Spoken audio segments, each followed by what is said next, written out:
Faithful ride with me. Red and gold, put it to the day I D.I.E. Reppin' on her gang and it's all I bleed.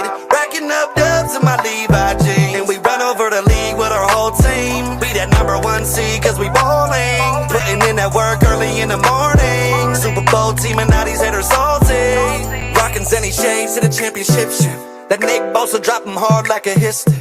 The Jimmy Ward intercept him with a pick six. Like Debo, we gon' knock him like a brick. The trade lands play action to a drop back. When the bit's coming quick, the old line gon' block that. RPO with Kyle Juice. What's up, everybody? I am Niners Jess, along with Ty and Maddie.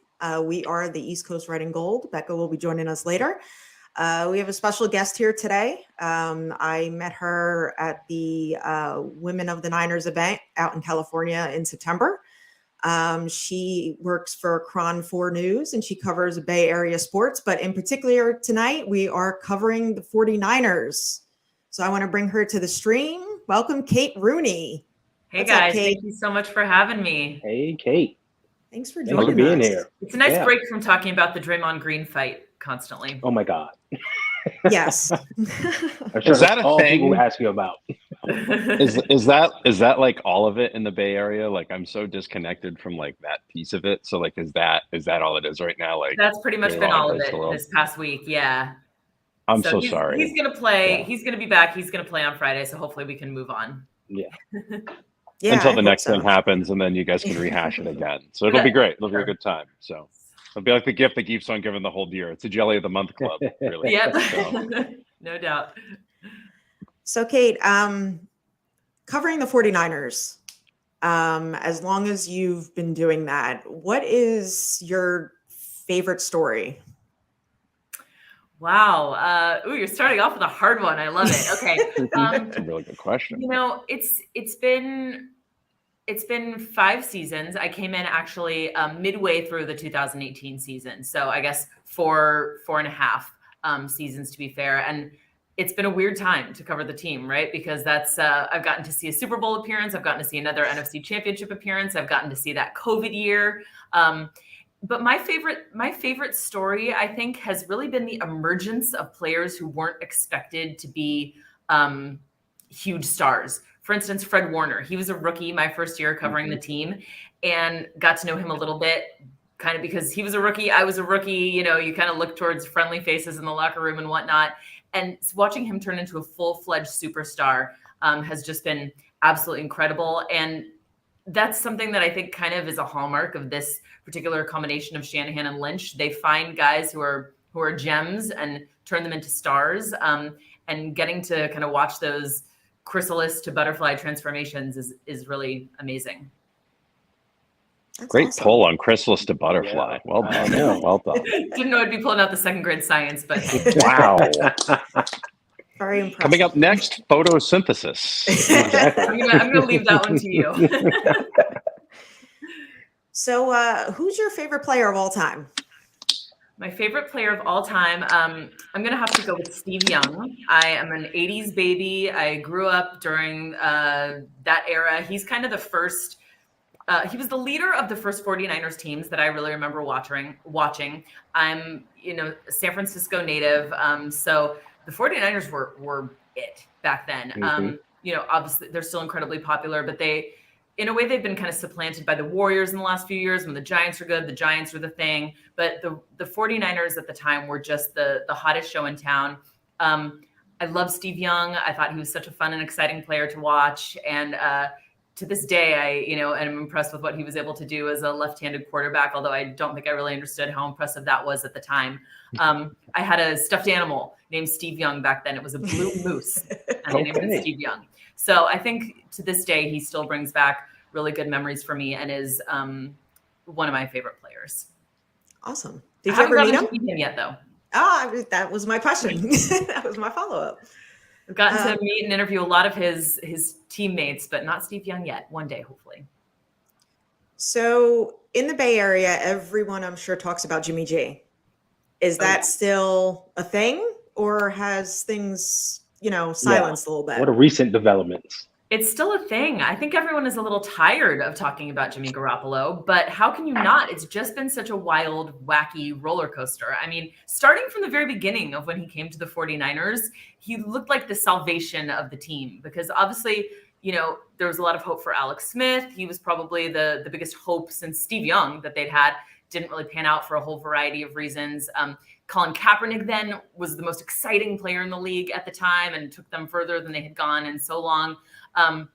But that didn't pan out for a variety of reasons as well. And then Jimmy Garoppolo kind of came in at a time when we didn't know what the heck was going on with quarterbacks. I think Brian Hoyer was the starter to start that year. Mm-hmm. And so to have this guy come in who'd been Tom Brady's backup, we all like the idea of the Bill Belichick, Tom Brady pedigree, was just incredibly exciting. And then, when they signed into that deal, it just felt like this was going to be the direction that the team was going to head, that was going to get them back on track. And obviously, you guys know better than anyone, there have just been so many ups and downs since then. And when we all said goodbye to Jimmy Garoppolo in that press conference that I'm sure you've watched ad nauseum back in February, truly thought that was the last time we'd be speaking to him as a 49er. And here we are. He's back, and it's kind of like some things never changed. So it's really odd. It's hard not to talk about it constantly just because it's been such a crazy journey with Garoppolo in the red and gold. But I think that the hope is that he won't be the hottest topic of conversation this year, that we won't have to constantly analyze his performances week after week because they'll be consistent enough that we can look to other things, and it won't be the question of whether Jimmy is, leading the team to glory or sabotaging them. Right. Well, that is the hope, that he stays consistent. And I think what amazes me throughout all of this is he's been his attitude has been the same. Like, you never hear anything, there weren't rumblings in the locker room. Like, he wasn't really trying to divide anybody. Like, it was, a true professional. Yeah, that's certainly my perspective as well. He's been a great player to cover. For a starting quarterback in the NFL, particularly one who is so handsome, as a lot of people are quick to point out, it would be easy to have a really big ego, right? But he doesn't. He's so humble. If anything, he's self-effacing. If anything, he comes across as a little nervous, I think, sometimes when he's talking to the media. He's just not a flashy, showy, look at me type of guy. And that's why a lot of the players like him so much. He really is there because he loves football, because he loves to lead the team. It's not about him at all. And he's just a great guy in that respect. And so I think he's really able to rally the team and the coaches behind him. It's just he can't always contribute at the level that this franchise believes is necessary to actually go as far as winning a Super Bowl. Right. So with you saying that, what do you think of when all these reports of, when we had lost the last game and he's walking across the field and he smiles and, after a loss, and people are saying he shouldn't be smiling. What do you make of all that? The optics of that were really bad. I get why people were disappointed. You want players who, when they have a bad game, to be really hard on themselves and to go hang their head. And there is something to be said for that, to take it seriously. But one of the things that Kyle Shanahan has preached, and that every player I've talked to over the years has reinforced, is that this team really tries to keep an even keel. They don't want to get too high. They don't want to get too low. And that includes being able to have perspective even in the immediate aftermath of a loss. I have no doubt that Garoppolo hopped right on that plane and started watching film immediately, trying to figure out what went wrong and what he could do better next week. And sure enough, he has been a lot better the last 2 weeks. Do I think that that's going to be the new measuring stick for him? No, I do expect us to see another Jimmy G meltdown or two before the season is over. But I don't think that one instance is what he should be judged by, because he's clearly someone who puts in the work, puts in the time, studies, and cares about whether the team wins or loses. But on that note, and like Kate, I'm sure you've interviewed him, you've been around him. He seems like a pretty just upbeat guy. Positivity comes across, whether he's talking to fans or interacting with the media. That's his personality, right? Exactly. Am I right about that? I think you're very right. I think that's completely fair. We've seen him come in a couple times after losses and be down, but he's never been the kind of guy who's just like going to come in and be so mad that he's cursing or hitting the podium or doing anything like that. He keeps an even keel. He's just kind of got a happy-go-lucky attitude, I guess is how I would describe it. And I don't know what else people really expect from him. I think maybe why that got picked up a little bit is because in the press conference after, he didn't really take as much responsibility as people wanted him to. Yeah. Kind of blamed maybe some arm fatigue based on, from not having a full training camp. When, the week before that, he'd said that he was feeling fine, that it didn't really matter that he didn't have a training camp. So people thought that was a little hypocritical and didn't really love that. If he had owned up to it a little bit more, I think maybe people would have been a little less bothered by being so smiley afterwards. But no, as you said, that is just kind of who he is. He's not the type of guy who's going to go slam his helmet when he gets into the locker room. So last Jimmy G question for me. Famous last words. Yeah. So we obviously, it's Trey Lance's team. Okay. Now, do we sign him next year? It's going to be such a tough question because it all depends on his performance. If Jimmy Garoppolo leads them to a Super Bowl win, I think they'll really have to investigate that question. Anything short of that, I don't think they do.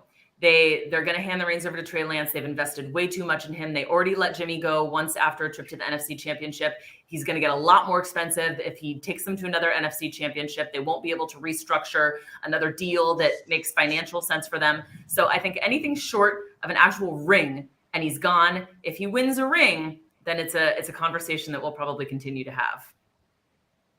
Awesome. Much like the movie The Thing That Wouldn't Die. Like that seems to me like the possible never-ending story. Yeah. Like at the end of the day, as a fan base, we're kind of at a point right now where we're Super Bowl or bust, right? Like we've been waiting a long time for the sixth ring, a long time. And like when that happens, that's all you're thinking of, right? Like it's Super Bowl or bust. So really, in this case, for him, it really is like this is it. Because then. And just the way this thing is going, of course he's going to do that. And then we can all sit here and be like, wow, do you bring the band back together or do you switch it over to Trey, right? Like I can already foresee that in the future. Like, right. It'd be a great problem to have, right? But like, it just doesn't, it seems like this is the only way it's going to go because it just won't resolve itself in any other way.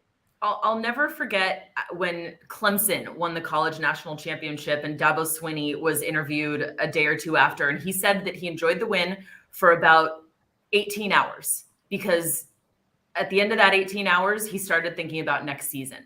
And that's kind of how it goes. Maybe less so for the fan base because you get to have the parade, you get to revel in it a little bit, but it really isn't too long before you start getting hungry for that next ring, even if you finally get the monkey off your back that's eluded the 49ers for all these decades now. It's hard not to think about that, especially when you feel like you have so many of the other pieces in place for, a continued run. It's not like they're in a situation where the window is this year and that's it. There's going to be some shuffling, of course. We don't know how much longer Trent Williams will be available to the 49ers, but there is the potential for a lot of the nucleus of this team to be in place for years to come. So even if they win a ring this year, their hope is that they can win a few more in the next few years to come. So obviously, these are a lot of what ifs here, but I'm sure a lot of people are rolling their eyes talking about rings in week 6 of the season. But it is part of the conversation when you're talking about Jimmy Garoppolo, because really no one knows what's going to happen. And we certainly learned after this season that absolutely anything can happen when it comes to his relationship with the team. Go ahead, Ty. No more James G. No more. I know. That's it. We're done. Oh. I know we were kind of going backwards a little bit, but how did you get into broadcasting? I kind of had a windy road to get here. I always loved journalism. I wrote for my school paper. I loved broadcasting. I totally thought that I would be maybe not so I loved what sideline reporters did. I thought maybe I wanted to be a news anchor too, but as I got older, I realized I was much more interested in sports, not news. Ended up doing something totally different. I majored in theater in college at a very small school that didn't even have a journalism option if I wanted to change courses. But when I got to New York, shout out to the East Coast, and was trying to pursue the theater thing, I just kind of realized that lifestyle wasn't for me. And so I started thinking about what I might want to do instead. And it just always came back to journalism. And I knew that I kind of loved the performative narrative storytelling aspect of TV, as opposed to, writing or pursuing something on the digital side. So I decided to find a graduate school program that had an emphasis in broadcast journalism. And there weren't very many of those in the country at the time. One of them was USC, Fight On Trojans. So that's where I headed and got my master's. And that just opened a whole bunch of doors for me. There's a lot of great connections at USC. And I got to cover their football team while I was there. Unfortunately, it was the 2 years that USC had the bowl ban. So probably the 2 worst years in history to cover the USC covering Trojans. them, yeah. No vacation, no bowl tour. Like, Nope. that's rough, man. It was rough. really brutal. And things have not gotten much better since then until now. It seems like things are trending in the right direction. But I was lucky enough to meet some great people there who kind of gave me some opportunities, and took jobs where I could until I ended up back in my hometown here at KRON, and it's been great. I love being able to cover the teams that I grew up supporting. It's so surreal. But I mean, really a gift because, you already know the team inherently. I didn't have to give myself a history lesson. I lived it. So it's been really, really cool in that way. I'm just unbelievably grateful for the opportunity still. Now, hold on now. Wait, 1 second, Jess. Let's stay on this. Now, hold on. Master's in broadcast journalism from USC, but you do have that BFA in musical theater. I do. Could there ever be a return to the stage for you, Kate? I dream of doing community theater one day when my kids are old enough to be by themselves in the evening. But that's probably as far as we'll go. I think my Broadway dreams are over at this point, sadly. I do try to incorporate singing into my sportscast sometimes. I've seen that. Have you? I've seen that, yes. Okay, yeah. So every now and then I can get away with it, but not enough for my liking. Maybe that's what you should do. You should sing the highlights on the TikTok, right? You could do that other thing, That's and not a that could terrible go idea. viral. That seems like a pretty good idea. If it works out, niche audience for that, though. I mean, That's I've how it seen starts. some others that's how it starts, right? Like That's true. There's Amish yarn knitting on there that's saying like 2.4 million followers at this point. Good point. Whatever. Maybe next time you guys see me, I won't be a KRON anymore. I'll be a TikToker. Whatever. As long as you don't forget about the little people like us, it's totally fine. Believe me, if that works out, you're gonna get full credit for that idea. Okay, good. I can dance if you need a background dancer. I'm just We putting that out definitely there. Song and dance go hand in I hand. can dance too as well. Yeah. There we go. Really? Okay. I can do a voiceover. You do not want me dancing anymore. All right. I'll do a nice You can be the voiceover narrator. over How's the that? That'll be good. Be good. I did have There a you question for you. You said you started right around COVID year. What has the reopening of the locker room been like, and how has that changed everything over the last couple of years? That seems like its own sort of roller coaster, right? Like, Yes. I feel like that was totally unprepared for, right? And then we had no idea how it was going to be. And for the last 2 years, it's kind of been like, woo, so very unpredictable. To be honest, I thought the NFL would take advantage of the situation and just never open locker rooms again. So I was kind of surprised when they started letting us back in this year. It's so interesting. I'm glad you brought it up because I always was kind of anti-locker room in a way. I just thought it was so weird. If everyone else is doing it, obviously as a reporter, you have to go in there, but it's just an uncomfortable environment for everybody. And I just thought, surely there's got to be a workaround. There's got to be ways to get to know guys and talk to these guys without the locker room.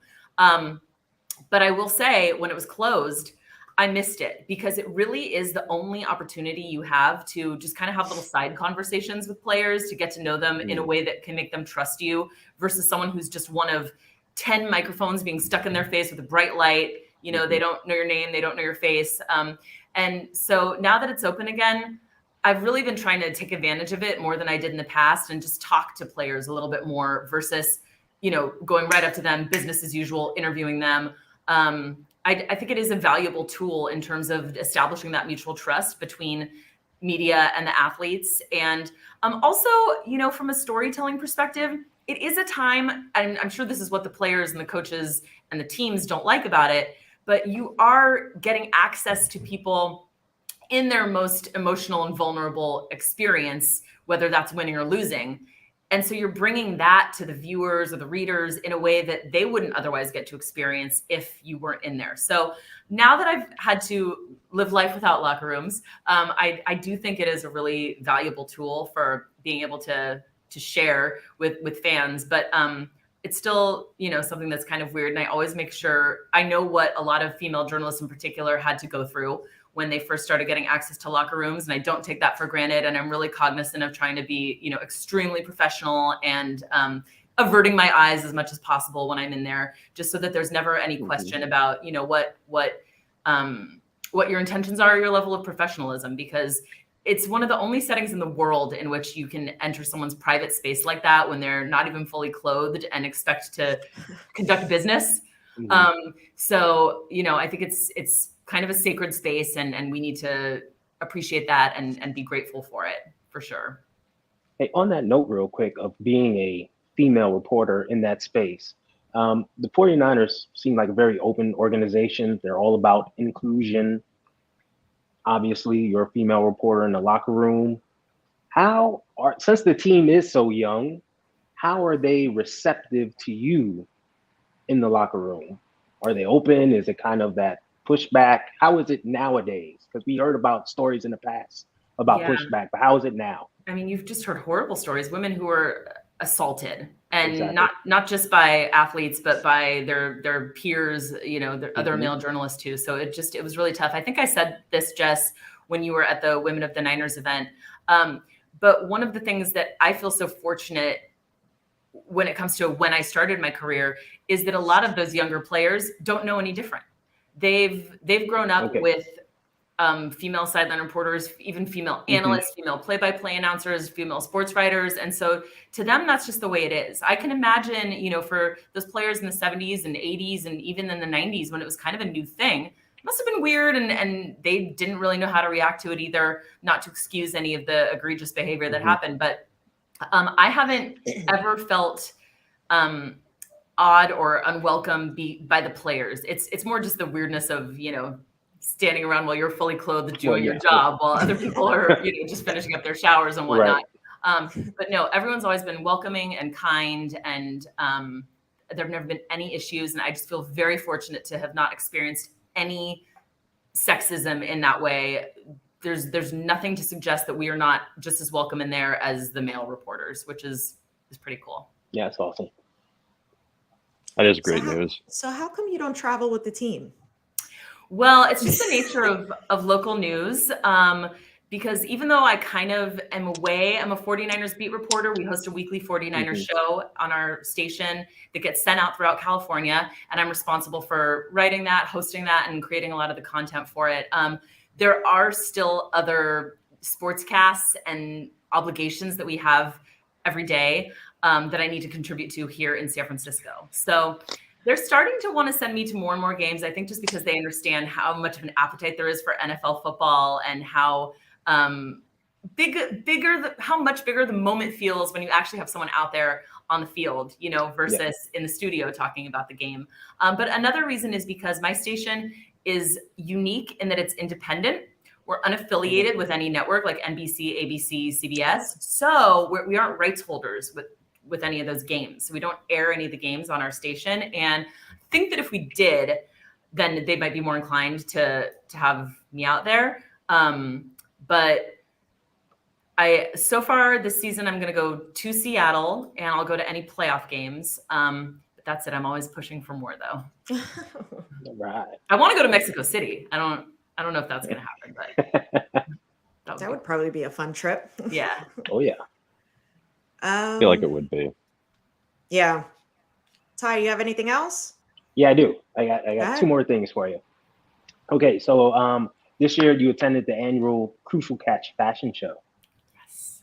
Can you just give us a little bit about that and what you took away from it, your experience, please? That was a really cool experience. I haven't been able to go. Well, first of all, last couple of years it was virtual because of COVID. Mm-hmm. But then before that, I just wasn't able to go for, various conflicts. And, every team, every professional sports organization talks a lot about community engagement and volunteer opportunities. But I do think that's somewhere the 49ers really, put their money where their mouth is. I mean, this event, you could just tell how joyful the players were to be there too. It didn't feel like a chore to them, like some of the other events sometimes do.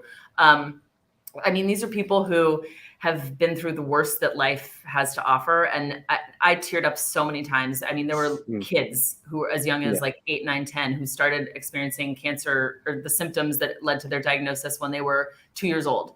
And then I talked to a woman who is in her 50s, but is on her 5th round of cancer. Wow. She's been in and out of remission 5 times. And so the fact that, people go through that and still go through life with a smile on their face and feeling positive about the future is just so inspiring to me.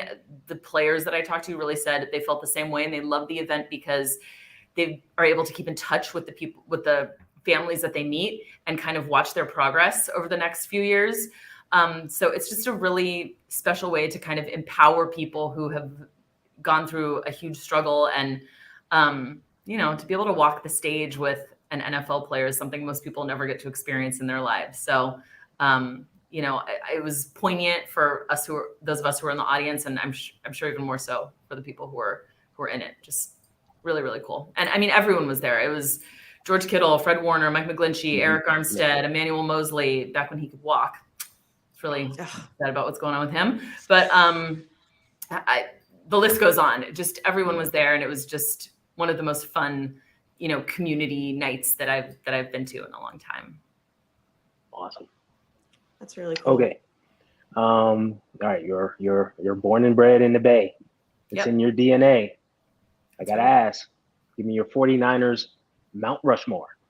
Okay. Well, you already know Steve Young's on it, right? Steve Young's on there. Yep. And then I'm going to go Ronnie Lott, Mm-hmm. Jerry Rice, and Joe Montana. That's my 4. Really? Well, see, I feel kind of bad not having Bill Walsh on there, but for this conversation, we'll stick to players. I guess. I always feel like he's on there, like on the side, that you can't really see. He's over there. He's over there overlooking things. Yes. Those are your 4 too. Cool. What about you, Justin, Maddie? Let's see. I would also have to go Steve Young. Fun fact, the Steve Young Funko Pop is over there. I was the original Steve Young guy. Oh, yeah. 1980. Yeah, I've been a 49ers fan since 85. And then I lived through Joe Montana and the back injury and all that stuff. And I'm like, man, they need a better backup. And they went and got Steve Young. And then right before the 88 season, Bill Walsh goes, well, we got a quarterback controversy, which you would not do nowadays. Yet the 49ers continue to do it throughout their history, Albert to Tittle and Tittle to Brody and Brody to Spurrier, and then the Plunkett, whatever. And then Montana and to Berg, and then Montana to Young, and then all of it, right? It doesn't stop. And then Kaepernick and Smith. And then now we got Garoppolo and Lance again. It's the song that doesn't end. So it keeps going. But yes, Young and Montana, definitely. I would probably, for my own, I would put Ronnie Lott on there too, just because he changed that entire secondary. They were a really bad secondary. They had Dwight Hicks, and I think they auditioned something like 23 to 30 different people playing in the backfield in 78, 79, or 79 and 80, just to get somebody in there that was confident. So they literally just drafted an entirely new backfield, which I always thought was pretty amazing. And then probably for my 4th, I would go Fred Dean, because his jersey back there. His trade from San Diego that year actually changed the defense. And also, cool story about him. He never lifted weights. Somebody would ask him about it, he'd be like, "Nah." Really? I thought better of it and smoked a cigarette instead. That's typically what he would do. couldn't get was away with not- that now, but that's pretty No. badass. he was totally not that guy, but he was part of those 2 first Super Bowls that, you know, if you don't have those others, Yeah. you don't have those first 2, you don't have the other 3. So, Yep. you know. Right. Well, mine are Montana, Rice, Young, and Brent Jones. Mm, Ooh, love him too. good call. Yep. Yeah. Yeah, I like Brent Jones. Like him. I know we have you for about like another minute or two. Looking ahead to Atlanta, how do you think that they're going to do against Atlanta? Well, famous last words here, but I think it is a really favorable matchup for the 49ers because really the only thing Atlanta has had going for them this season is their rush attack, and they definitely don't have that now that Cordero Patterson's on He's injured. IR. Yep. So I think even with all the injuries to the 49ers defense, we've seen a lot of guys. They're deep. They're deeper than they've been in a long time. And we've seen some of those guys who are second on the depth chart, third on the depth chart, already step in and make plays this season. That's definitely what I'm expecting to see. I think that they're probably going to try to take advantage of the Falcons' lack of pass defense and maybe air it out a little bit more than we've seen. I know fans are really eager to see George Kittle, Brandon Ayuk get a little bit more involved in the pass game. So I wouldn't be surprised if that happens. But hey, maybe they'll just be conservative and stick with Wilson and Coleman, and that's been working, and just pound it down their throats. But you know, the Falcons are definitely one of those teams where their losses have all been pretty close. So they're a team that on paper could potentially have a different record, but I just don't think that they have the same well-roundedness you mentioned earlier, Ty, to be able to compete with what we've seen from the 49ers, even with some of their best guys injured. So I'm expecting it to be another pretty decisive win. Awesome. All right, Kate, thank you so Fingers much crossed. for joining us. Appreciate you. Thank you, Thanks Kate. for having me. This was really fun. I'd love to join you again this was anytime. awesome. Yes, definitely. We'd love to have you down the road. Go Niners. Go Niners. All right, go Niners. Have a good night. Take Have a care. great night, guys. See ya. You too. All right. All Kate right. Rooney. Indeed. That was cool. That was very cool. Yeah. She was That was awesome. all right. She was Yeah, good she stuff. was- You could yeah. tell she did musical theater. Like she had that. Like she's got. She's got a little Yeah, that was stage good presence, stuff. a Yeah. naturalness to Good her. stuff. So yeah, Absolutely. it's definitely that's in her DNA as well. Yeah, It's for excellent. sure. It's good. She pivoted. It's good. It's good when people make the career move, right? That works Yeah. for them. Like that. Like just remember, kids, if you're watching this right now, just because you get a degree in something doesn't mean that's exactly what you have to That's do. right. Okay. That's That's not very your true. end. It can be just And your beginning. she is living proof of that, right? Like Mhm. Yeah. Right. Yeah. When I met her out in California, the week I was there for the home opener, like she's super cool.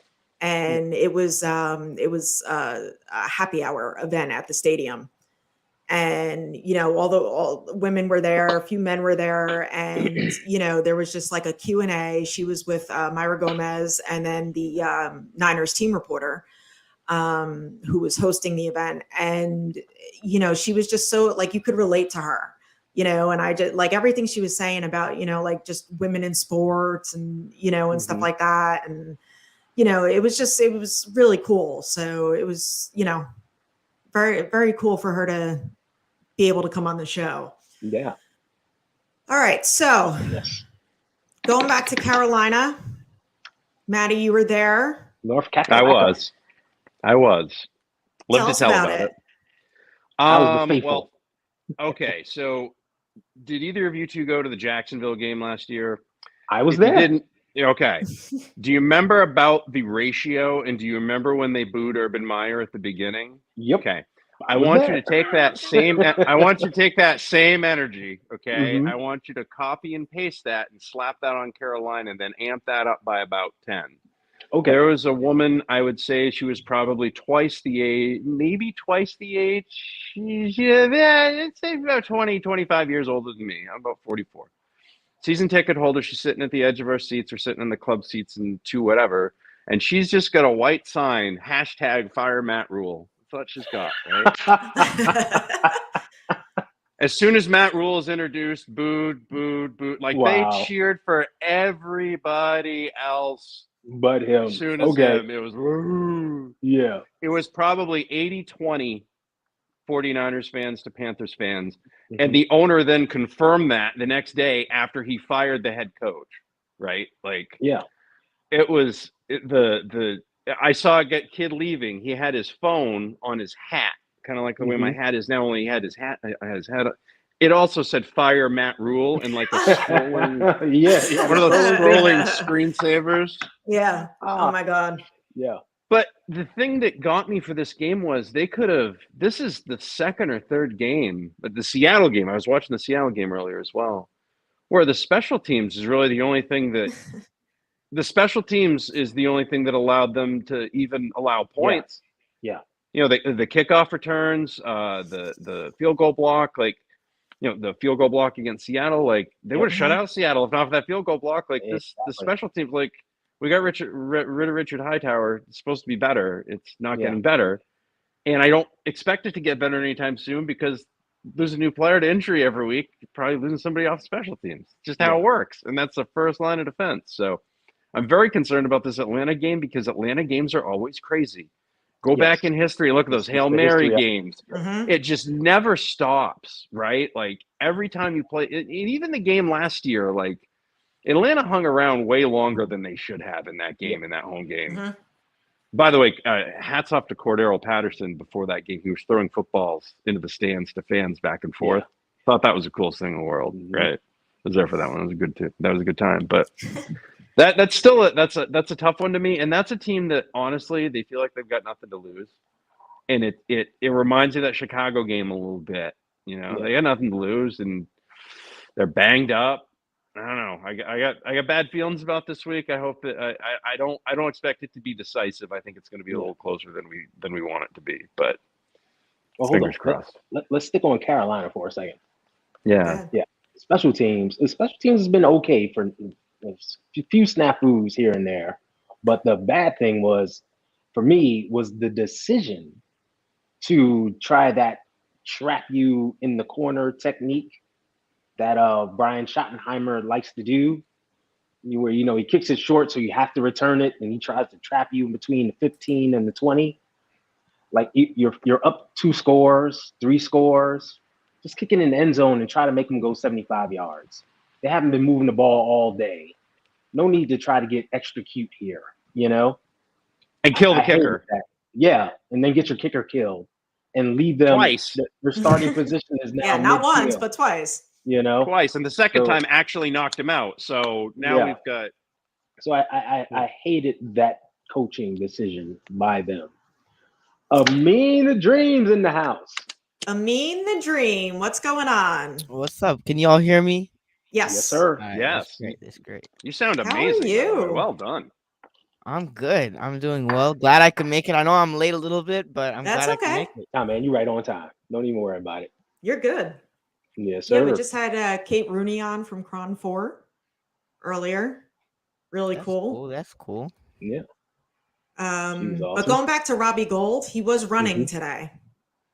Well, so that's a good sign.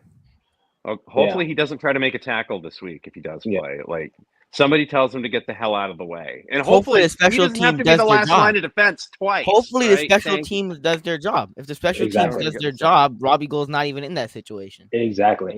Amen. Hallelujah. The choir you're preaching to is sitting right here. Exactly. Yes. Like aside from the dumb decision to try to trap him instead of kicking it, out of the end zone, the lane integrity, it was just terrible. Twice in a row, terrible. And it was twice, exactly. That's what even sucks even more. Just one time, fine. Back. Right?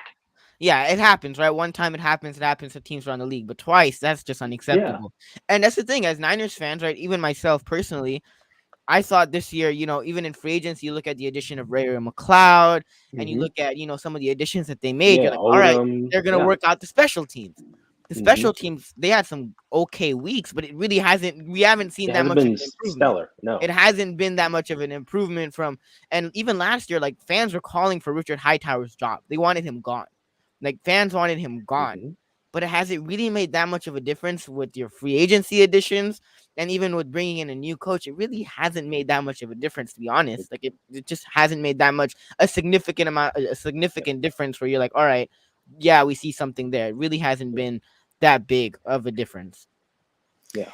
And you know what? I'm not going to lie. I'm having Ray McLeod back there. I get a little concerned for him. He had a concern coming in. Yeah. He's got fumbling issues, and he's a little light. Can he take a hit? Ray So- McLeod, he always, like, almost on every kick return or punt return, he wants to go and take off with it. Like, Yeah. it's like every single time, right? Okay. It's not like, all right, we take That's the part of fair it, too. catch. Like, even if it's defender right there, he'll run. Like, he'll try to Yeah. run and fight for an extra 5-6 yards. And sometimes he had that fumble in that LA game. Luckily, that wasn't too costly, but he's always trying to take off and trying to gain yards. Yeah, the decision making, it's like sometimes just fair catch it. Let the offense do their thing, Just that part of it, and that's kind of the part that gets me in these situations. Like with this special teams, like all I need you to do is not make a mistake, right? Like get the ball to the 25 on the kickoff, get the ball to the 20 on a punt, right? Don't do anything else. Don't try to go outside of your zone, right? Like, and it seems like there's always some sort of thing. There's some sort of play, and it's just like, how? And it's been like this since, I'm telling you, it's a curse of Ted Ginn. Ever since Ted Ginn hurt himself, like, never stop. I agree. Yep. Never stop. I don't know what it is. I don't know if there's some sort of sage burning thing that we need to do that, like, we can resalvage to the field. And I thought the curse was over seance. after the Green Bay game last year. Like the special teams and the defense won that game, and I'm thinking to myself, okay, they've finally done it. They've done it. The Billy Goat's been put in the corner. Whatever happened, happened. And it's more the same this year. It's more like, you're kind of working uphill. And this is a team that doesn't. They're really good, but they're not really good working uphill, right? Yeah. And like you can't. They're putting them behind the 8 ball a few times, especially if field position up around the 40, 50, or on the other side of the field. It's too short of a field. No matter how good the defense is, it's not great. Yeah. And going back to that Green Bay, 2 scores. Sorry. No, it's okay. Going back to that Green Bay game, I was actually a little surprised that Hightower, he went to Chicago, right? Yeah, he did. I mean, we special teams needed an upgrade, but I was a little surprised that he left.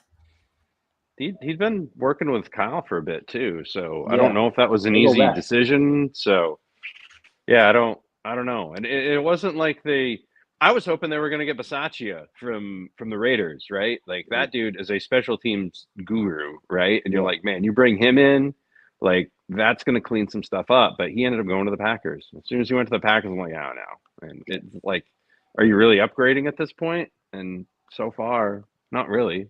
So we'll see. Keep everybody healthy. Wisnowski's good. He's been punting great.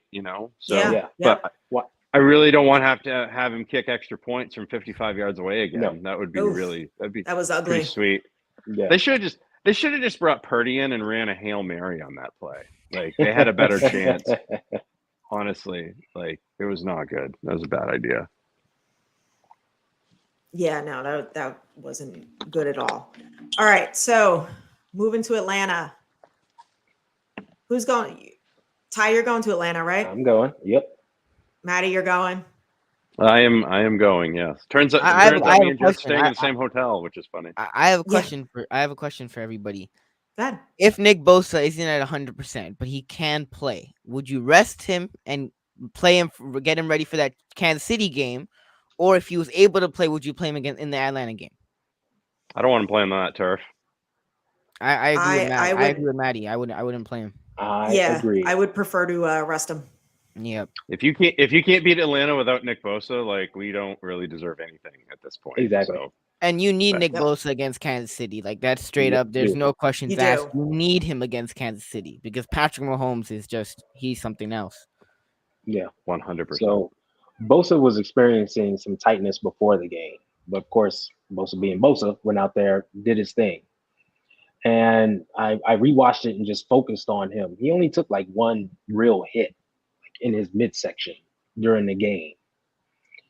And he left after the Emmanuel Mosley interception, which he just had a straight one-on-one rush.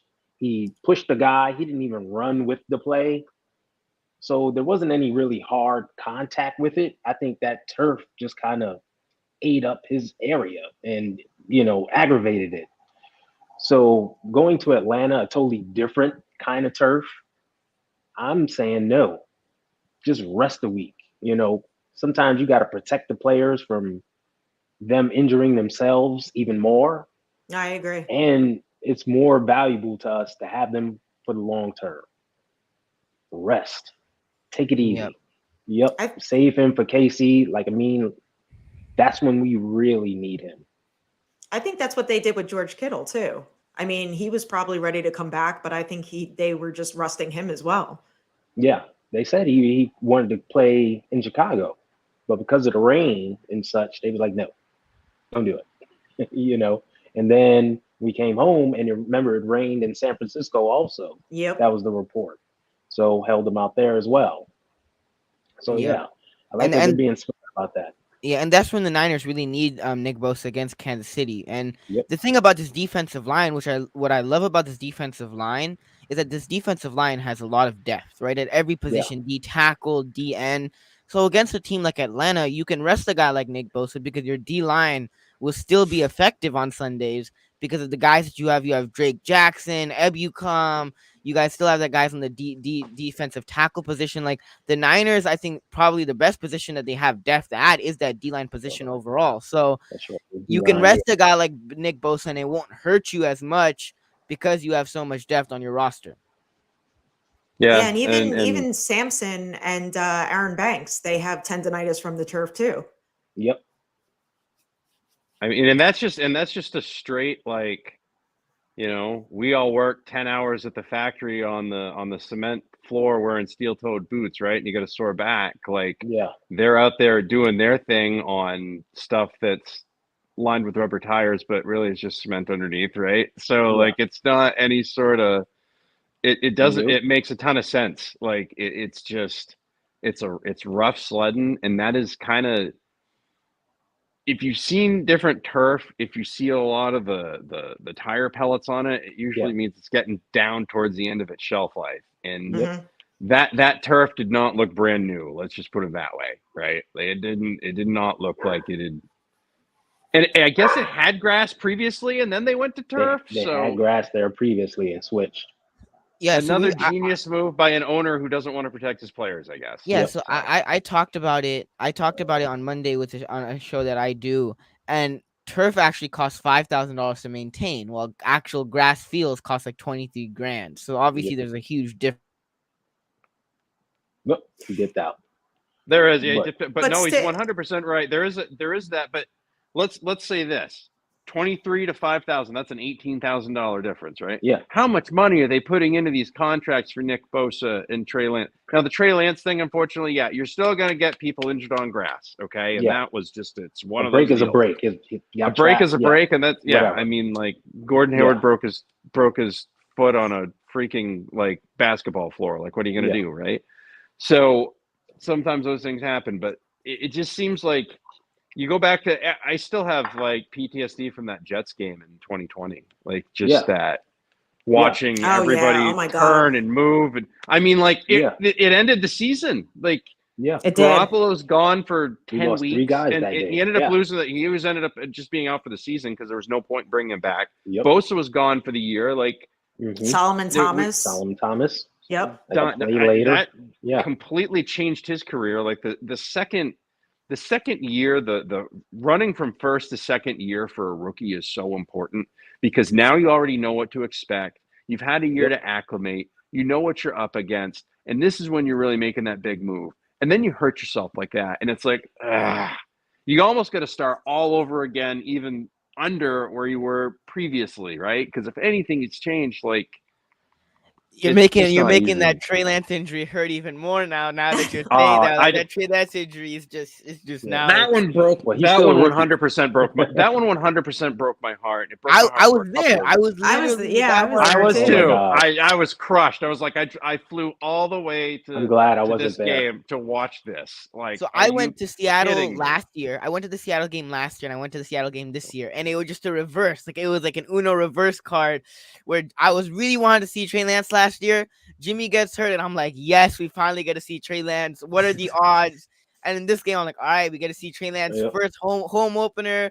Get to see Trey Lance. This is the year.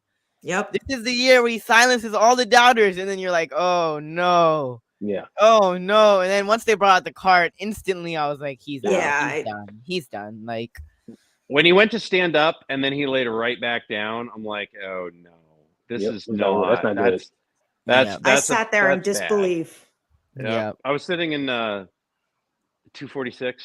I like to sit in the corner because I like to be able to see everything, right? Like I like the way to see everything goes, and happened right in front of me. I'm like, you're killing me. You're killing me right now. I recorded that play. I actually recorded that play. Put my phone away in my pocket. Yeah, And then I me looked up and too. I see a player that it. I'm like, no. It can't be. Like it just can't be. My uncle, he turns to me and instantly just to look in his eyes, and I'm like, yeah, I know what happened. I get it. And I was just, and like there was a guy right next to me who drank a couple of too many beers, and he was like, Kyle Shanahan's an idiot. Fire Kyle Shanahan. He ran Trey Lance like RG. Fire him. And then Jimmy Garoppolo has that drive from that same panel. Was like Jimmy, in like a span of like 10 minutes from Trey like getting pissed off at Kyle for what he did to Trey to yelling Jimmy's name and chanting Jimmy's name. Unreal. I'll never understand why Kyle is blamed for the things that he's blamed for. Because he's the head coach. It's typical. Because that's what we do. That's what everybody does. I don't like. There's no, I don't. Yeah. There's like different things. Like if he doesn't run that, like let's say he doesn't run Trey Lance and this offense struggles. What are they going to say? Why did you draft a guy who's mobile if you're not going to utilize his strengths? Right? Like that's the whole. It's a whole shindig. So like then he uses him, and they're like, "Oh, why are you using him like that?" What if he takes off and just runs on his own? Like those things could happen during that play too. Like it's football, man. Like yeah, it's easy to blame Kyle. It's just so easy to blame Kyle. It's all Kyle's fault, this and that and whatever. And sometimes there are poor decisions made by coaches, and they got to live with it. That's on them. But like, oh boy, like it's too easy. It's cut and paste. Like I really want a reason why that was his fault. Like.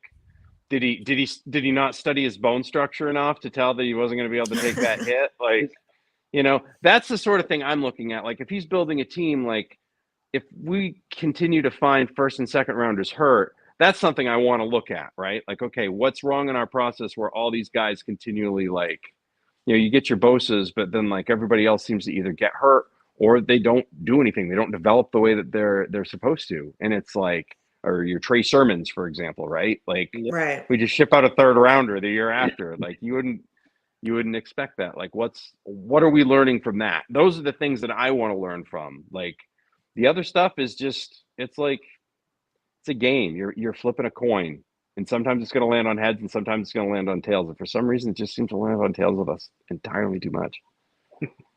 It does, yeah. It's not even with Trey Lance. Also, same thing with Jimmy G. The first season, full season, we were getting a Jimmy G coming off a 5-0.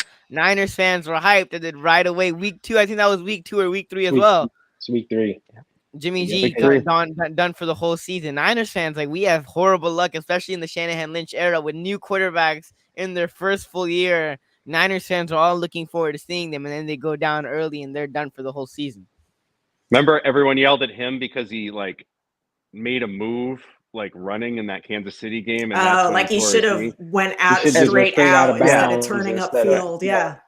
They were like, how dare you be a football player? Like the audacity of you to like, try to gain an extra yard. How could you? Now look what you've done. Right. Like they blamed Jimmy for that. They didn't blame Kyle Shanahan for him, out there running and trying to make a move. Like there's always some sort of blame. Like injuries just happen. They're part of the game. That's why you sign all these players and bring them all in and do all the scouting and sign them to your practice squad so that they know what's going on so that you actually have a chance when you need them. Like, and that's just how it's going to be. It's unfortunate. And hopefully it starts breaking our way a little bit. And we can start getting some guys back like a Williams or a Mitchell, Jimmy Ward, hopefully after 10, 20 days or so, probably 10 days with his hand.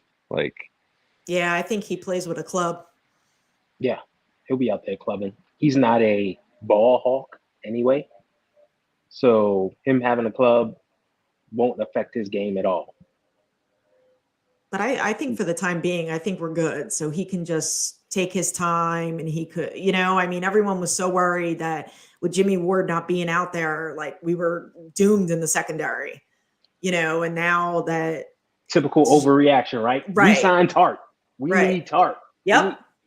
Where's Dante Johnson? Dante Johnson on speed dial. He must be, number 6 heard on any John Lynch's re-signed speed Tart, dial, have you? right? No, well, he's not. Dante Johnson. Johnson's on the practice squad. He's on the practice squad. Oh, I know. That's right. Jeez. Yeah. So he may even, if Jason Verrett can't go. As soon as anybody gets hurt, like we immediately just talk about Dante Johnson. Like he might be on our team. He might be on somebody else's. Like he could be playing in the XFL. And we'd be like, oh, well, he just would grab him. You got Dante Johnson. Call him up. Always. Niners legend. That's right. Niners legend Dante Johnson. But with if Verrett is able to come back at all in a decent spot, like I think that's really good news, right? And also, more Sam Womack is not a bad idea either. I was just going to say that. I would like to see him out there. Well, ball hawk. Who takes over at right cornerback? I think Womack probably gets to start. On Sunday. Here's the thing about the Mosley injuries that I feel really bad for Mosley because he was playing at such a high level this year. And I mean, it's a good thing and a bad thing that Mosley got hurt, because a bad thing is obviously you won't see him for the rest of the year. But the good thing is the Niners have a better chance of re-signing Mosley or signing him to an extension now that he got hurt. Because if Mosley was playing the way that if Mosley continued to play at the elite level that he was playing so far, Mosley would have probably gone in a major extension from another team, and possibly more than the Niners would have been able to offer him. So on that part, yes, it potentially could be a really good thing for the 49ers. But here's another downside of Mosley getting hurt is that before with Mosley, you didn't have to rush Verrett back as much, right? It wasn't as much of a priority that you have to get Jason Verrett on the field because he's coming off the knee. We don't know how healthy he'll be. But now it's a little bit more of a priority to try to bring back Jason Verrett to see if he's ready to go. And that's the thing with the Mosley injuries, that yes, next season I think it might help you potentially with the extension if you want to extend him. But the thing is, this year now is kind of a little bit more pressure on Jason Verrett to come back, because before last year he was cornerback number 1. This year he wasn't cornerback number 1, and nor was he cornerback number 2. He was cornerback number 3 for the 49ers. So now it's a little bit more of a priority to get him on the field now that Mosley's done for the whole season. And he really didn't look ready to go. I heard videos came out and he was grabbing his knee a little bit, running on the sidelines. So he's trying to work himself back slowly and trying to get back into game shape. But now it's a little bit more of a priority to try to get Verrett back on the field. But luckily, on the bright side, the Niners have options this year compared to last year, where you had to bring in a guy like Josh Norman, or you had to bring in a Dre Kirkpatrick, or whatever it might be. You have options this year, right? Ambry, what were you gonna say, Ty? No, go ahead. Finish right. your thought. Ambry was gonna come. Ambry came in last year when they needed him with injury. So you have Ambry. You have De'Amar Lenore. You have options this year. You have options that guys can come in and that can play. And if a guy struggles, you have other options as well. So Niners, comparatively to last year, they have a lot of more options. Even though they're younger guys, they have more options. And if Verrett is able to go, they can bring back Verrett. But obviously, they have options this year. Like, to make it short and simple, they have options this year compared to last year. And I really do feel bad for Emmanuel Mosley because he was playing at such a high level this year. Yeah, I do too. I was completely gutted. I was gutted for E-Man. I like him. Like I had met him last year, and just like so humble, like nice guy, and you just kind of you feel for the players anyway. But go ahead, Ty. Yeah. I was just going to say, what this team has done in the past, and you saw them do it last year, they panic. Like, a guy goes down, and then they panic. And then it's like, we need to bring in a guy and replace him. We need to do this. We need to do that. Instead of trying to work with some of these young guys that they already have in the building. Uh-oh. Am I back? Yep, you're back. Yep. Okay. That's what happened last year, cornerback, and you see it didn't work. It clearly didn't work. Josh Norman was not the answer. So they put in Thomas. Yeah, he had his growing pains, but toward the end of the season, he was the guy on the left side holding it down. He was doing his thing. We didn't have to worry about that. Like Amin said, this year, we don't have that problem. There's no need to panic and bring somebody in. Put Womack over there. Put Lenore out there if they want. Let these guys play and develop. We know Verrett takes time to come back. Mm-hmm. Give him that time to come back so that when he's healthy, we can go. You know, we only have one game on turf after the Rams game in 2 weeks for the rest of the season. And that's up in Seattle. So that will help keep him fresher, you know. Take your time, work with your young guys that are there. Don't panic. You still got a whole bunch of other pieces in place to this total team defense. Let's ride, you know. Let's go with what we got. I hate when, you know, you see on Twitter, everyone's like, oh, this guy's hurt. We should trade for this guy. Oh, we should sign this guy. We should do this. What about the 5 guys we already have on the roster and with that we're paying? That Put know them the to work. playbook. Yes. Yeah. Right. Put them to work. And they purposely, like, they, you know, went and got depth at like a lot of the positions this year, you know, because injuries obviously do happen. It's football. Yeah. You know, they're not superheroes, they're human beings, Yeah. you know. There's one And- great thing about this season. Yeah. I see it much like the 2019 season, where we're having these injuries in season, but thankfully most of them aren't long term. A lot of our key guys will be coming back. I'm knocking on all the wood. Back in the stretch. I'm Knocking on with all the Matt. wood. I'm with Maddie, man. I have a Yeah, wooden me table too. Yeah. right here, and I'm So- knocking on it. So that's a good thing. I didn't even know Jimmy Ward got hurt until I checked Twitter on Sunday. Like Jimmy Ward, he's Same, back, yep. and then I see Deshaun Gibson out there, and I'm like, whoa, what is Deshaun Gibson doing out here? And then I see on Twitter Jimmy Ward broken hand, and I'm like, oh, great, what amazing news! Like, oh, See, And when it was I the heard first it, I was play. like, oh, okay. yeah, I didn't even know when he got hurt. I was like, all right, why is Deshaun Gibson out here? Like, does Jimmy Ward have to go to the bathroom or something? Like, what's going on, right? And then I was like, oh, okay, he's out for the season.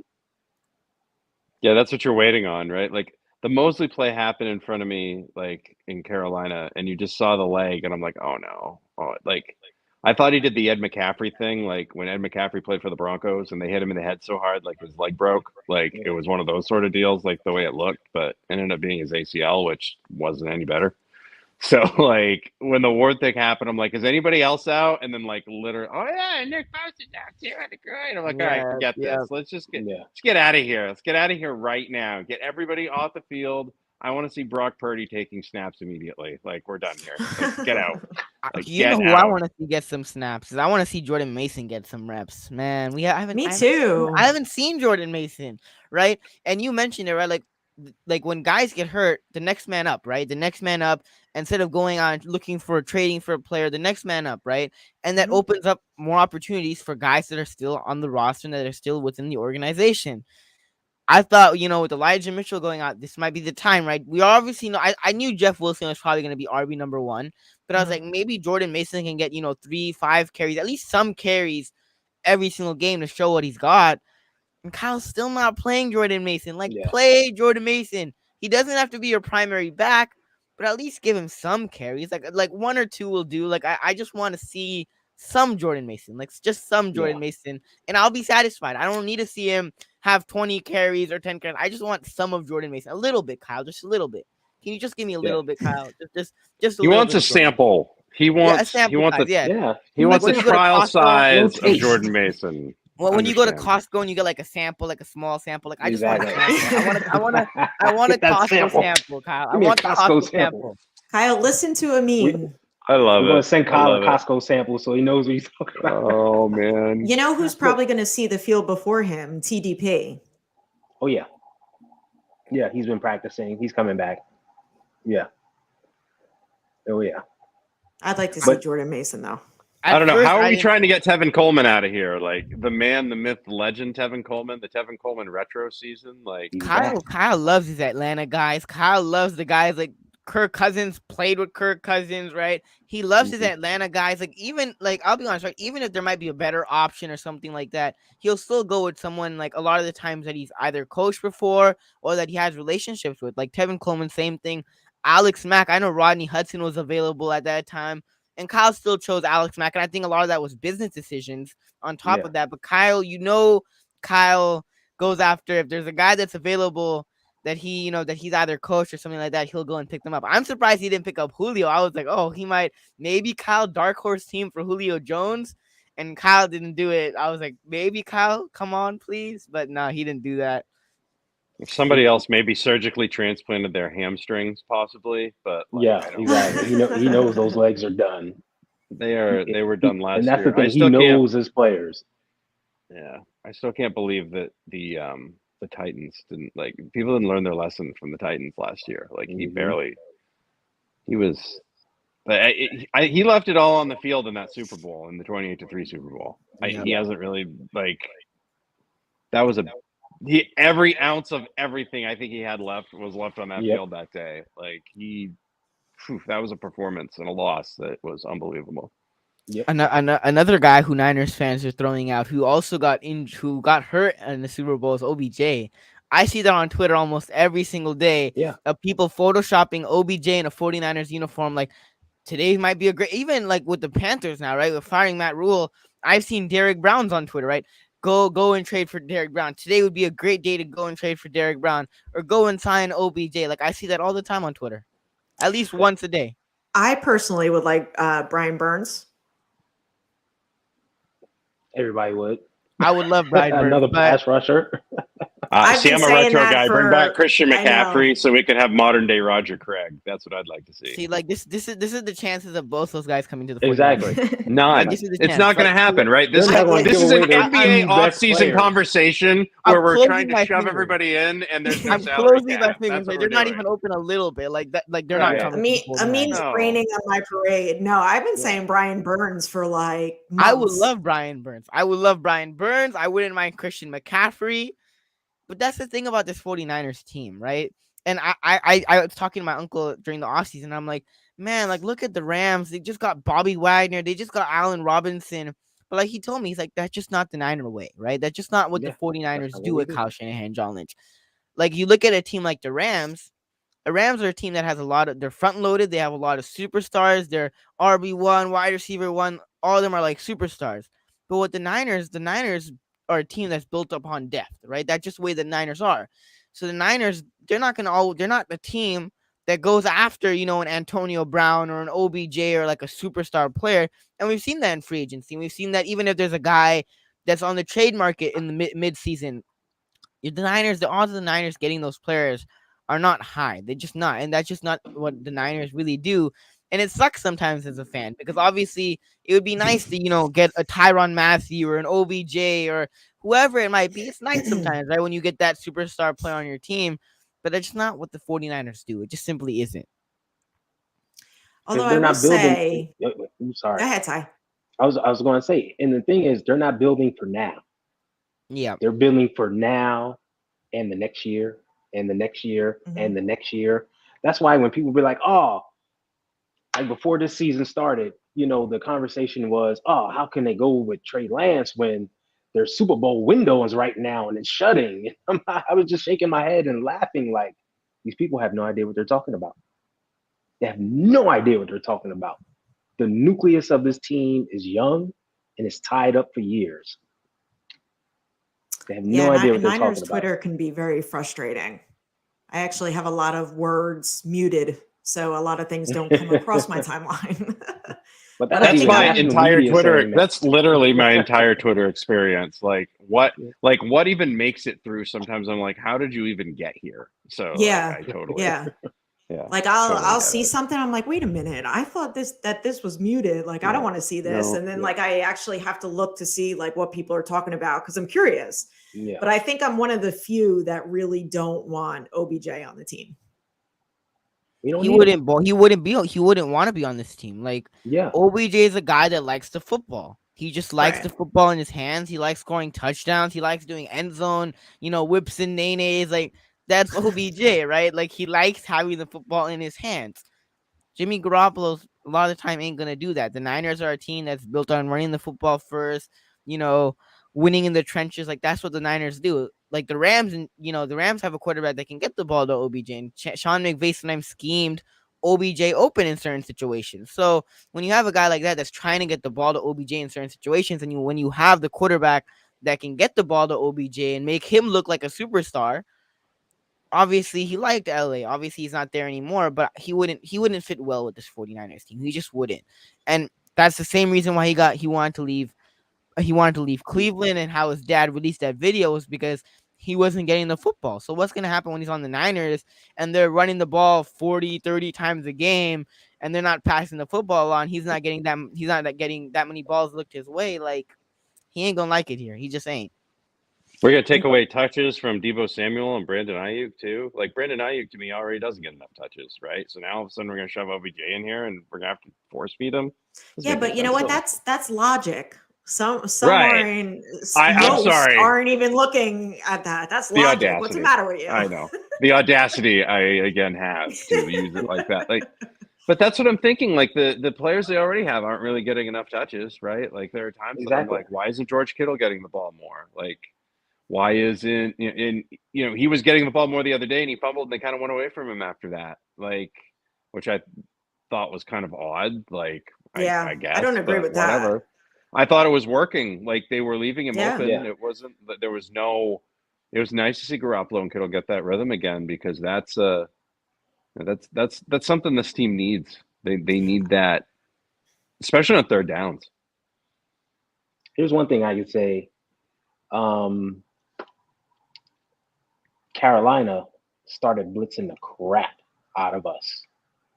So Jimmy didn't have time to actually get the ball to Kittle, who Kyle was trying to work him downfield. If you look at it, he was trying to work him downfield a lot.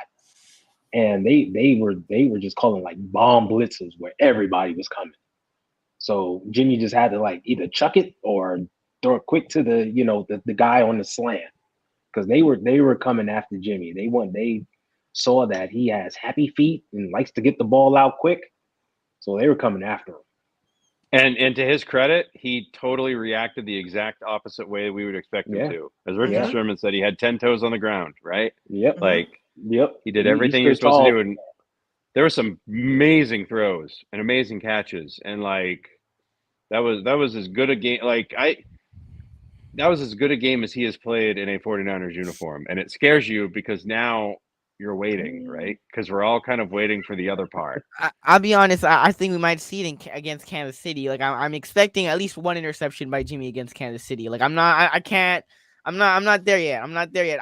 Okay, this is the thing with me and Kansas City. Niner Jess, you probably they're your kryptonite. Like not even my kryptonite. Like that was my game, right? Like I had plastic cupcake Super Bowl rings. Like I was ready to go. Like I was. Oh no! I'm sorry. 9 minutes left. I was ready to go. Okay, I went and grabbed. We're going to the parade. I come back, and everything just went downhill. Like I wore a Jimmy Garoppolo jersey that game. I was like, "Yes, Jimmy, you could do it. I believe in you." And then after that game, like I've always had a love-hate relationship with Jimmy Garoppolo. After that game, like Jimmy Garoppolo, and then I had to deal with Seahawks fans and Raiders fans in the morning, like at school. Terrible. Like that was just one of the most miserable days, months of my life. It was not a pleasant experience. But I've crapped on Jimmy Garoppolo before. I've criticized Jimmy Garoppolo before numerous times. But that's the thing. When he plays well, I will give him credit for that. And the last 2 weeks, he's played really, really well. And he's done what we need from him, which is be a good game manager. Be a good game manager. Don't turn over the football. Make smart decisions. Be conservative, and like don't make any bad decisions. Don't put the ball in harm's way. And the last 2 weeks, Jimmy Garoppolo has done that. And that's the thing. If he can do that, this 49ers team will and can be successful.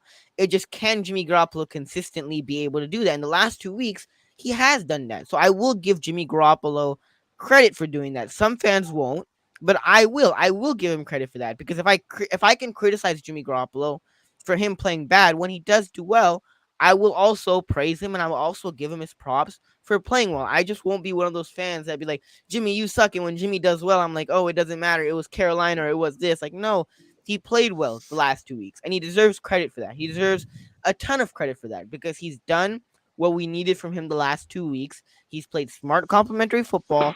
He hasn't he didn't throw an interception the last 2 weeks. And he's just been a good game manager. And that's all we need from Jimmy Garoppolo is be a good game manager. Don't put the ball in harm's way and just do what you're asked to do. And if you can do that and we can stay healthy, this team can be a really successful football team. Yep, I agree.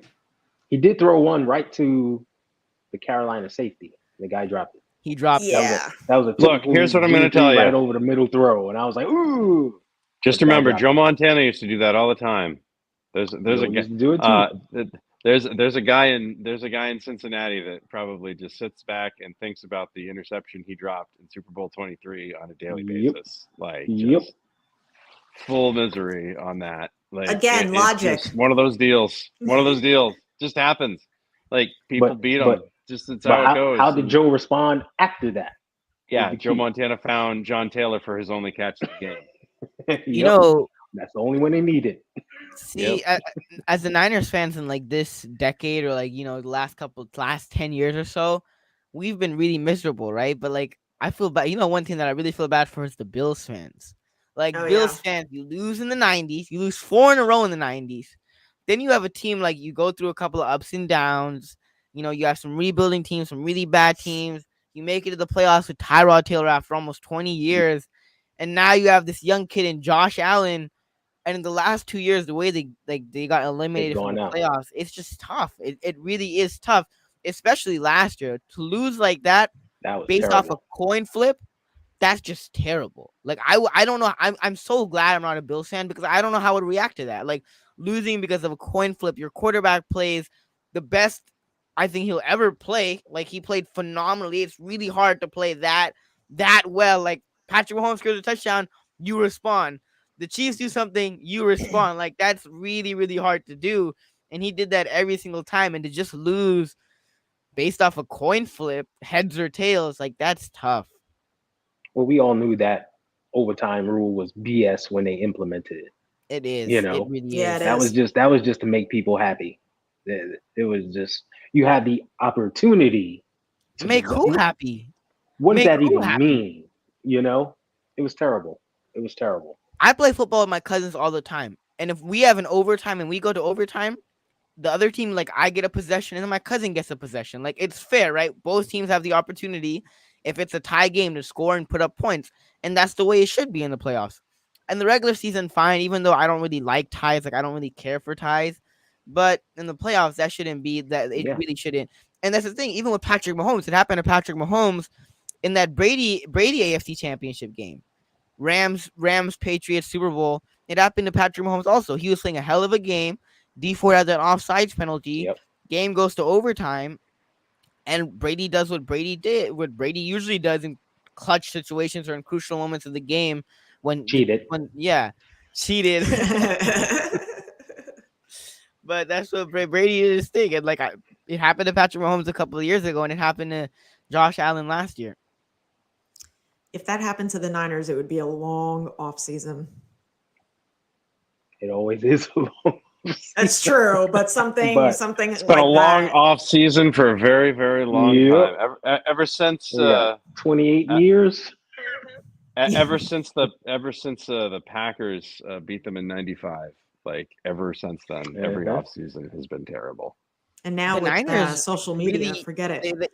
The Niners could have had like 9 Super Bowls by now. Like if you look at the Giants, if we didn't have the special teams issues, can you imagine a world where Richard Sherman didn't have the "I'm the best corner in the game"? If you try me with the start, like, can you imagine a world without that? If Colin Kaepernick was just able to get that touchdown to Crabtree, if we were able to win that Ravens Super Bowl, like there's a lot of what ifs in the last 10 years of Niners history. Like a lot of what ifs, a lot of major what ifs. If that things just went the Niners' way, the Niners would have potentially been Super Bowl champions. I tell you, two of my greatest Niners disappointments are the Roger Craig fumble that messed up the 3-peat, because we were beating the Bills that year. That was supposed to be our year to beat the Bills. We were beating them, and the 2012 team, which was better than 2013 team, with he who will not be named, fumbled 2 punts that allowed the Giants to win. They're two. It's funny you mentioned that because the Roger Craig one. When we talk about those fumbles, a lot of people will blame Roger Craig for that fumble.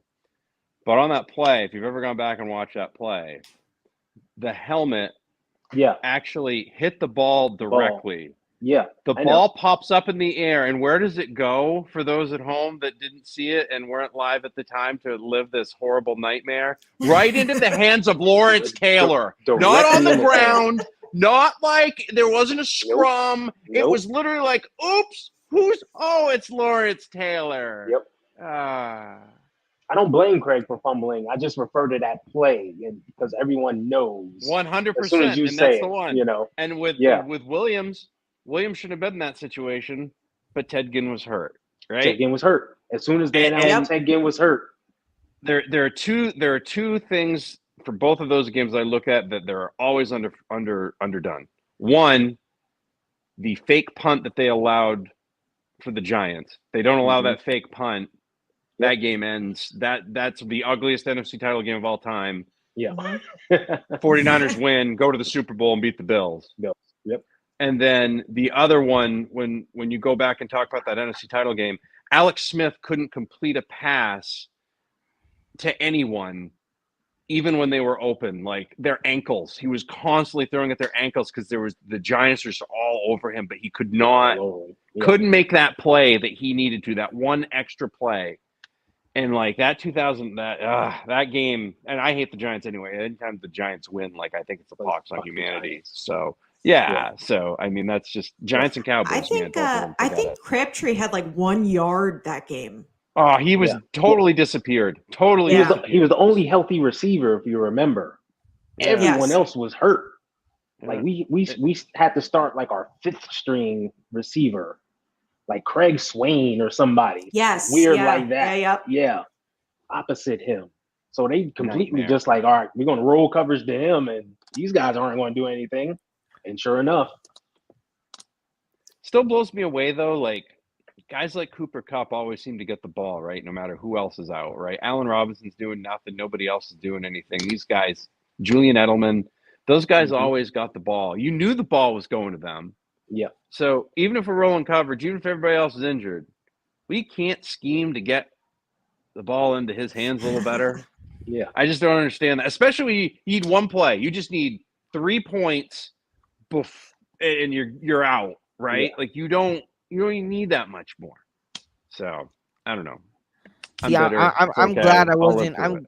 I'm glad I wasn't alive to witness a lot of those moments because already those it's heartbreaking, man. Super Bowl and NFC Championship game was already heartbreaking enough for me. Heartbreaking. They were heartbreaking. If I had to watch that Seattle game, the Giants game, I'm so glad I did get to witness those games. The Ravens Super Bowl loss, like I've already dealt with enough pain, at least for me personally. So I already know there's a lot of more, heartbreaking moments. And Lawrence Taylor, like the fact that they went in Lawrence Taylor's hands, like I've never seen that play. But my uncle who's an old Niners fan, he has like this old like Tecmo Bowl. And Lawrence Taylor in Tecmo Bowl is a freaking monster. He's a monster. Yeah. He's so fast. Like you could have like Bo Jackson at like the 50-yard line and Lawrence Taylor's at the 20 and he'll come and chase you down. Like Lawrence Taylor's a beast. There's even NFL players. Like I watch a lot of NFL documentaries. Like even John Randall said when he played Lawrence Taylor for the first time, like he was scared. And he was on the defensive side of the ball. He was scared. He was that dude. Like he played. He was that dude. Like you have to be really good to be the best player on a Super Bowl winning team twice, and he was. Mm-hmm.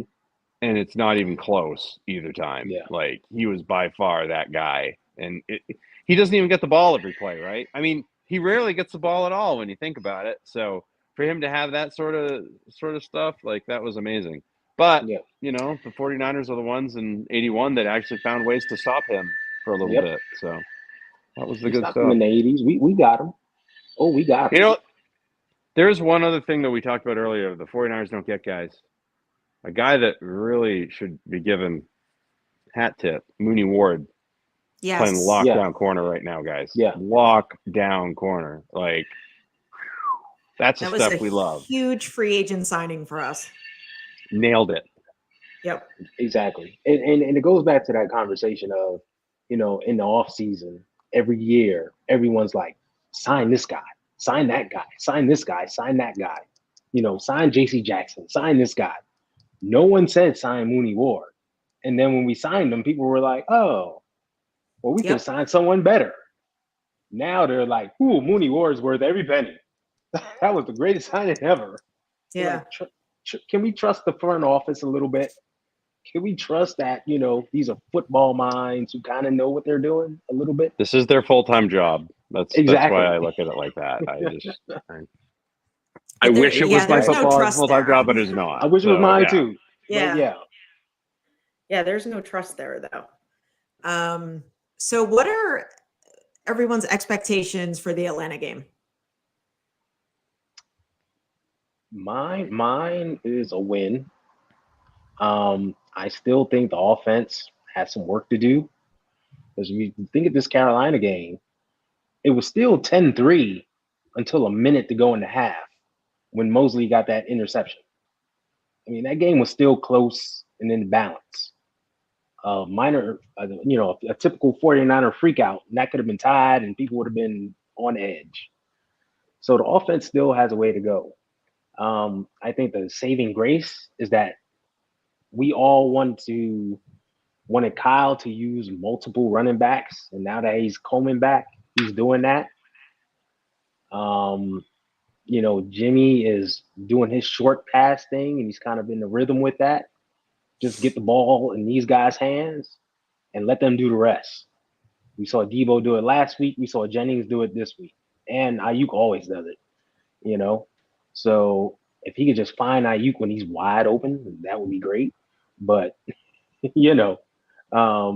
what I see. I don't have any problem with the D-line. I think those guys are going to rotate the way they always do. Chris Sarek has them hunting. So I think it'll be fine. Maddie, I know you said that it'll be a lot closer than we expect, but what do you think? Yeah. I'm thinking like 20-17. I don't think it's going to be one of those. It's not going to be. It's going to be closer than we really want it to be, and we're all going to be like, why? But at the end of the day, you're talking about real people gone for 10 days, stayed in Carolina. Right now, you're in West Virginia, like full drawn Denver. You got to make this other travel to Atlanta. Like you're on a road trip, right? And it's just tough to put forth that same sort of like effort. And Atlanta's not horrific, right? Like they're feisty. Arthur Smith's a good head football coach. He's going to get the most out of them. If anybody can run some gadget plays, it's going to be Mariota. And with the 49ers luck, Mariota will get injured. They'll bring in Desmond Ridder, and it will turn out that Desmond Ridder is 1998 Randall Cunningham and just start dropping bombs everywhere, right? Like, that'll just happen. We'll be like, oh, wow, how did we didn't know that? Like, that's just how it will go. But you've got a banged-up special teams. You got a banged-up defense. You got a banged-up offense. They're coming off of a second game. This one's going to be at 1 o'clock, and this one's going to be a 1 o'clock start time. So, like, even though they've been on the West Coast, they've been on the East Coast for 10 days. Like, this is still a 10 a.m. West Coast start time, right? I don't ever like those games either. Like, I think this is going to be bowling shoe ugly, and I think it's going to be special teams or defense or late Jimmy Garoppolo sneak to win this thing. Amin, go ahead. I love 10 o'clock games because I wake up early on Sundays, and it's not because I set my alarm to wake up early on Sundays. It just naturally, like that night, I'm looking forward to the Niners game. I'll go to sleep like at 1 o'clock because I can't sleep, and then I'll wake up like at 7 or 8, and I'm like, okay, I still have like 1, 2, 3, 4 more hours, 5 more hours to go until I get to watch 49ers play. But I expect to win. Like that's simply like I expect to win, and realistically, the Niners could have been 5-0, 6-0 after the Atlanta game, but obviously things don't always go the way that you expect them to go. And that loss to Denver obviously looks horrible because the way that Denver is playing. And that loss to Chicago is obviously tough. But I think the Niners, I expect to win. That's simply what I expect. I expect to win. As hopefully Jimmy Garoppolo can have another turnoverless game. He hasn't done that. I think there's like a stat that he hasn't done that three games in a row. So we'll see if he's able to, not have a turnover in this Atlanta game. But I have a question for the panel. Is that the week after that we're playing Kansas City, and playing these offenses, we're playing teams like the Chargers, the Chiefs, and playing these offenses that are top 5, like really good offenses, right? Like Chargers, Chiefs. Even if the Niners play great defense, I don't think, if we play the Chiefs, I don't think the Niners defense is holding them to like 10 points, or like the Chiefs are going to put up at least 15 or 20 points on the Niners defense. Like, I think that's a straight up given. Like, I don't think with Patrick Mahomes, I think they're putting up at least 20, if not more. So with this 49ers offense and Jimmy Garoppolo, can this 49ers offense go toe-to-toe with some of the elite offenses? Because let's say the Niners make this playoff run, they go to the Super Bowl, the odds, you're probably playing a Buffalo Bills team or a Kansas City Chiefs team again in the Super Bowl that has a high-powered elite offense. So can the 49ers defense, play good enough? And can the 49ers offense go toe-to-toe with some of these elite offenses or top 5 offenses in the league? I think we can. And I go back to 2019. I mean, when we played the Saints and it was a shootout. As far as this weekend, I think this is, we clicked this weekend with the offense. And I think, with the injuries, like to the defense, I think this is the time where the offense is really going to have to, show up and do it well and be consistent and get, George Kittle and Juice and, and get everybody, back in the mix. And as far as, the other get like the Chargers, like, even the Raiders, like, and the Chiefs. And, I think that I think we do have a good shot. I mean, I still have us going 14-3. So we'll see what happens. I like that thought, but I think this defense is going to have to force turnovers in that game to win the KC game. Like, depending on how they come out of this health-wise, again, we got to get through the Atlanta game. Like, they have another game like they had against Carolina, or literally every week this week, somebody has gone down of importance, right? Like, True. Can we get through a week of having someone who is not of heavy importance get hurt, right? Can we just get through this week healthy, get some people back for that Kansas City game, and then that one is really going to be about turnovers. Like, they're going to have to get a couple of – they're either going to have to get receivers to fumble after catching it or try to get Mahomes to fumble if they can get some pressure on him. Like, that's going to be the – I don't think you're going to get interceptions unless the balls are tipped. Like, they can do that, they got a shot. I think that'll help because going back to that other game, when we talk about New Orleans, stuff like that, all those games, it's always back and forth. There's turnovers in those games, and turnovers usually make the difference. To me, I'm not worried about the defense. I'm worried about our offense. And can they sustain drives to, one, let our defense rest, and to, two, put at least 3 on the board, get some threes, we need touchdowns, obviously. But if it's a point where, like the Super Bowl, we're up 10, give me a drive, get at least 3 on the board, give me another drive, give me another 3, just sustain the lead. If we keep putting our defense back out on the field after 3 and outs, and with these high-powered teams that just keep coming at you, there's going to be a breaking point, So our offense has to pick up their end of the bargain. They have to carry their end of the bargain. Yep, and that's kind of what happened in that Denver game. The offense was horrible, but at a certain point, the defense just got tired, right? Like, constantly going back on the field, right?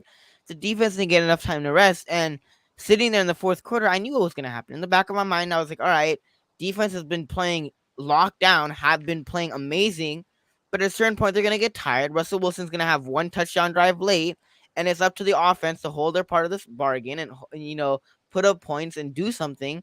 And will the offense do that? And they obviously didn't. And in the back of my mind, I knew at a certain point, with how many times the defense is getting on the field and like with such little rest, that the guys in the defense were getting because they were constantly having to come back on the field, I kind of knew, you know what, the defense is going to get tired and they're eventually going to break, or they're going to bend. Not break, but they're going to bend, and they're going to allow a touchdown, and they're going to allow points, and Niners are going to be losing the game. And can the offense do something to respond? And that's my question mark. That's also my question mark, Ty. You hit it like the nail on the hammer, right? That can this Niners offense sustain drives, and can they put up, like, points, right? Because I'm not worried about this defense. I'm really not. It's just like you mentioned the Super Bowl. The defense, I think the defense will do their thing, but it gets tiring playing a guy like Patrick Mahomes. So if you can't sustain drives and you're having 3 and outs and the defense has to come back on the field and Patrick Mahomes is scrambling all over the place, making spectacular throws and doing what he does, the defense is going to get tired fast.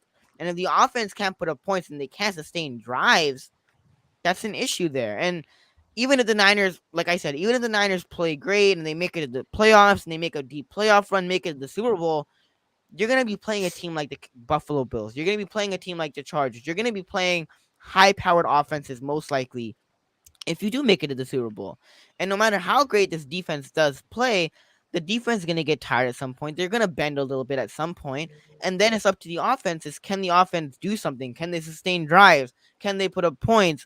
Can Jimmy Garoppolo not make a crucial mistake in a crucial part of a big, important game? Yeah.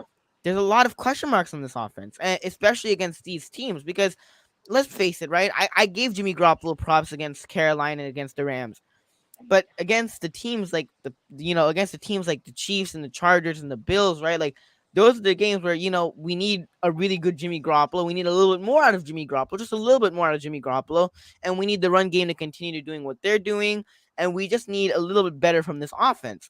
And if the offense can do that, like I said, this team can beat those teams, but it's just a lot of what ifs, right? What if can Jimmy Garoppolo, or what if Jimmy Garoppolo? Like, there's a lot of question marks. Yeah. And if those question marks are answered against certain teams like the Kansas City's, like the Chargers of the world, this Niners team, then it kind of shows us if the Niners team makes a deep playoff run, what they can do against the Buffalo Bills, or a high-powered offense. So it just can't. It's a lot of cans. It's a lot of what ifs. It's a lot of question marks on what this offense can do. And I agree. Like, I'm not worried about this defense. But at a certain point, the defense is going to get tired, and then it's up to the offense to see if they're able to handle the pressure, and if they're able to hold up their end of the bargain. And if they can do that, this team can win against the high-powered elite offenses. All right, so we're going to go to our hurry-up offense and our 2-minute warning. And it's just, everyone has 2 minutes as a whole just to give their closing thoughts. And then that'll be it. So, Ty, take it away. All right. 2-minute offense. Okay. First of all, let's trust the front office. They know what they're doing. John Lynch, Adam Peters, look at the depth they build. We got guys that go down. Nick Bosa goes down. We still get 5 sacks without him. I think it was 6 sacks, actually. So trust the process. Trust the front office. Go Niners. Amin, go ahead. First off, I would like to say I appreciate you guys for having me on. Always a pleasure talking football with you guys. Pleasure meeting you, Maddie. Love the background. Love the bobbleheads. Love the jersey. And yeah, I agree with Ty. Trust the front office, right? The front office knows what they're doing. We saw that with the Hufanga. We thought they might get Tyrann Mathieu. What about Hufanga? And another thing, I want to give a player credit, which is Deshaun Gibson. He's been playing really good, underrated as hell. Even with Jimmy Ward being out, I'm not worried at all. If Deshaun Gibson can stay healthy, he's been playing really well. So props to Deshaun Gibson and props to Jimmy Garoppolo. Hopefully Jimmy Garoppolo can keep that consistency and not throw interceptions as the season progresses. Maddie, go ahead. Special teams need your help this week. Punt return touchdown, kickoff return touchdown, block one back for a touchdown, block a punt, block a field goal. I don't care. Make something happen. Help the rest of this team. Thank you. Kate Rooney, thank you so much for joining us. Amin the Dream, thank you so much for joining us. Really appreciate it. Trust the Shanna plan. Go Niners. Go Niners. Look at that. Finish with time to spare. Yes. 2-minute offense. We got it on lock. All right, guys. All And right. that is it for this week. Thank you all so much for joining us. And we'll see you next week. Make sure you subscribe, turn those notifications on. Again, go Niners. Let's go. Ooh. See some of y'all in Atlanta. For the upstart 49ers, they're 6 yards away from Pontiac. 3rd and 3. We'll see a pickup sometime on the right side, possibly. Montana looking, throwing in the end zone.